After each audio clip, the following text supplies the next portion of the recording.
P3s are what's commonly known as public-private partnerships, where the private sector brings its expertise and its financing to a public sector or public policy issue or need.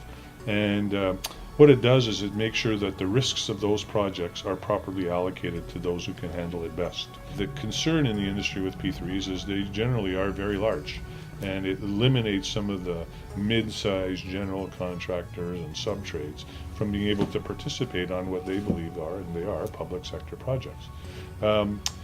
But recently ICBA was involved in a P3 that was much smaller. It was a building of a home for severely disabled people using the Vancouver Resource Society. So Vancouver Resource Society is a private enterprise. It raises money in the private sector and then builds homes that the government then, in essence, rents space for them and services from for severely handicapped individuals and people. So that private money, private expertise on running the thing, providing a public service that the public pays for. So I think the public wins because it's much more efficient, much more effective, much quicker to the market, and the government doesn't have to invest money in capital because the private sector is doing that. I think the opportunity for the private sector to help solve public sector issues and services is going to increase, not decrease.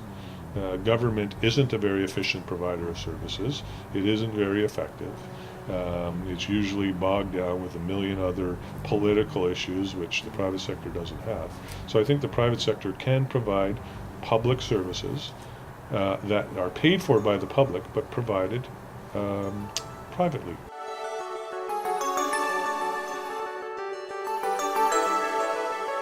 It was a unique P3 project that really put to an end some of the controversy over they have to be huge to be effective.